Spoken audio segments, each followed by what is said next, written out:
Come on in a little bit. Thanks. Come on in. I don't bite. I'm very proud to be here, and it's great to see so many people out. This is great. This is a lot of energy. And I'm here to talk about something that I think is one of the greatest investment America makes in itself, the Social Security program. Decades ago, President Roosevelt looked around the country and saw a country in economic ruin and destitution. And he looked around and he saw people who'd worked hard all of their lives, toiling away even still in greater destitution. And when he looked around, he didn't see sadness, he didn't see pity. What he saw was indecent. And so what he set out to do, and what that administration set out to do decades and decades ago, was to set forth a common level of decency. And the way he did it was really brilliant. It's a covenant between generations, a covenant between workers and people who can no longer work or who can't work.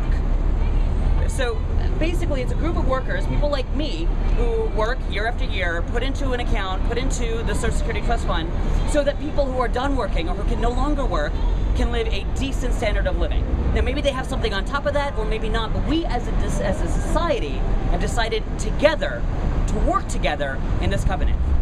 And I think that there is actually something really fundamentally amazing about generations coming together to set a minimum standard for society. And I think there's really something American about that.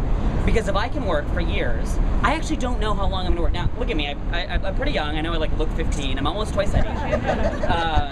But I don't know how long I'm going to work. Hopefully, I'll work all the way till a long retirement from now. But here's the other great thing about the Social Security program. As it's developed, we have actually built upon this program over the decades.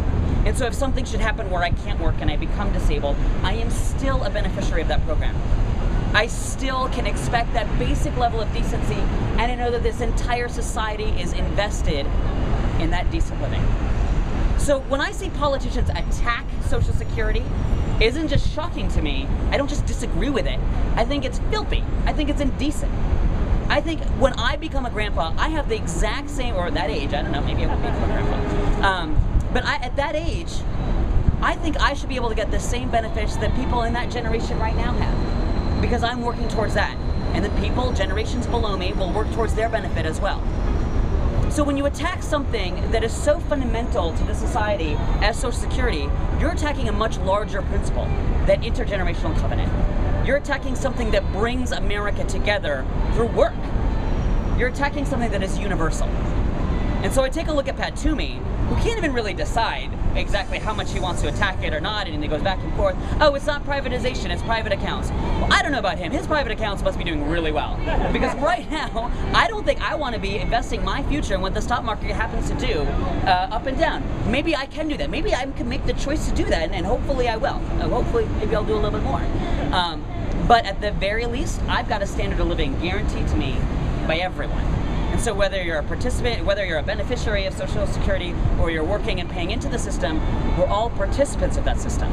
And when Pat Toomey attacks Social Security, he is attacking all of us, every participant, which is every American that participates in that system.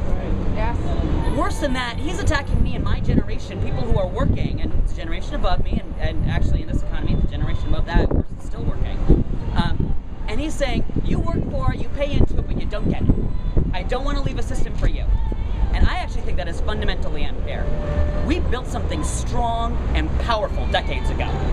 And we built on it built it in the Roosevelt administration, built upon it in the Johnson administration. And I don't want this administration, regardless of who, it was great. I really continue to support the president. But regardless of who he appoints to these commissions, and regardless of what Pat Toomey is thinking he can do with his personal accounts, I don't want anyone messing with that fundamental security that this society provides me. And that's why I see a real choice in this election. Joe Sestak is somebody who, when you see him, he's going to say something, and at least that's what he means. And that's really amazing to me. And I think that's something really honest and true. So when I ask Joe Sestak about Social Security, I'm going to get an answer. I can rely on that answer. And here's the great thing. It happens to be the right answer. We're going to keep Social Security with Joe Sestak. But we've asked Pat Toomey, where does he stand on Social Security? Well, he says he's for privatization. He's like, no, not privatization. Personal accounts. But I don't want to explain what the difference between that is. This is a guy who literally wrote the book on privatizing Social Security. It's a heading in the first chapter of the book he recently wrote. So he really can't run away from it. It's in black and white what he is. So not only do I see somebody who's going to try and erode this intergenerational covenant, but I see somebody that we couldn't even trust no matter what he says. So I think the choice is very clear, and Social Security is a kind of issue around which it makes it clear. It used to be that you couldn't attack Social Security. It used to be that we all realized that that was indecent for us to do. And now it's gotten to the point where there are some extremists on, one side of a party that want to attack it, that think that it's okay. And I think it's because they're attacking something bigger. They're attacking the role of individuals having participation in their government and society in general.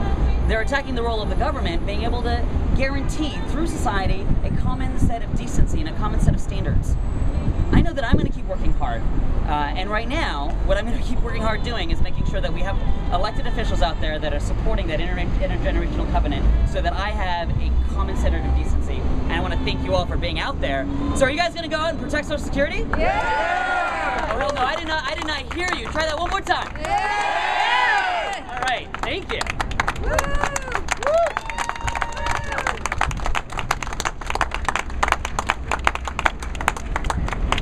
Finally, I want to introduce my good friend John Meyerson, who's the Legislative and Political Director.